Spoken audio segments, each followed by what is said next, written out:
ఇప్పుడు మోషే దేవుడితో మాట్లాడుతున్నాడు ముఖాముఖిగా. ఈ ప్రజలు ఏం చేశారో తెలుసా? అప్పటి వరకు ప్రత్యక్ష గుడారం మీద మహిమ దిగినప్పుడు చూచారా? మహిమను చూచారు, దేవుడి స్వరం విన్నారు, దేవుడు చేసిన అద్భుత కార్యాలు చూశారు, ఐగుప్తు దేశం మీదకి వచ్చిన తీర్పులు తెగుళ్ళు చూశారు, అన్నీ చూశారు, అనుభవించారు. ఆహారం ఇచ్చినప్పుడు తిన్నారు.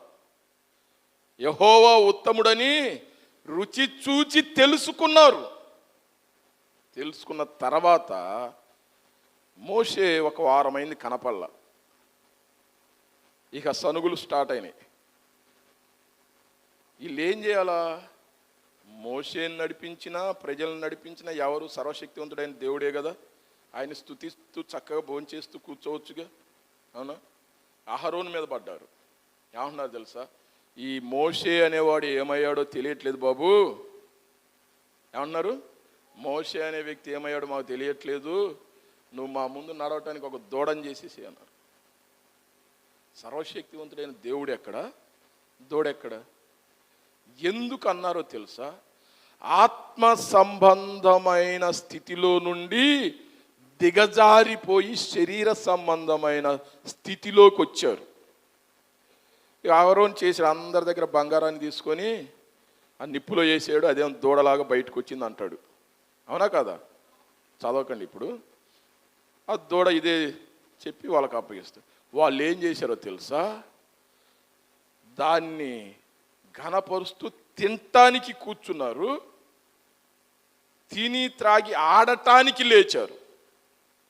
వారి వస్త్రములు కూడా ఉన్నాయో లేదో మీద అన్నంత భయంకరమైన పరిస్థితిలోకి వాళ్ళు దిగజారిపోయారు.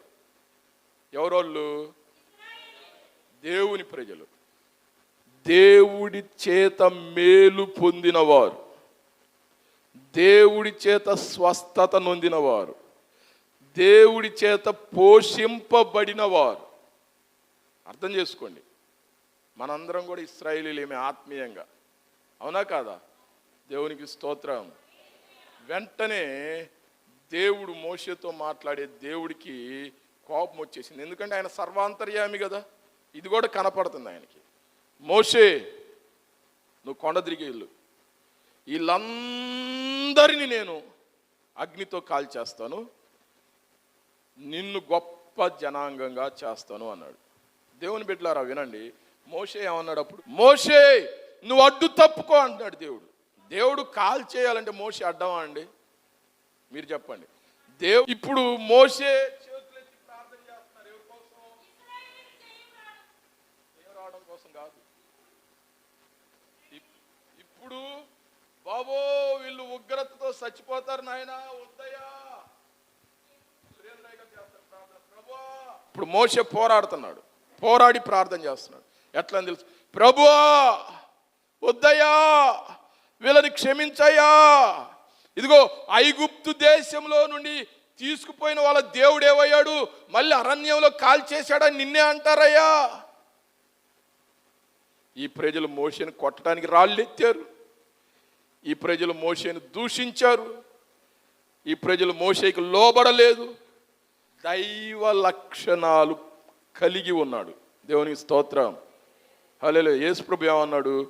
నేను సాత్వికుడను, దీన మనస్సు కలవాడును, కాబట్టి నా యొద్దకు వచ్చి నేర్చుకోండి, నేర్చుకున్న తర్వాత నా కాడిని మీరు ఎత్తుకోండి, అది బాగా సులువు.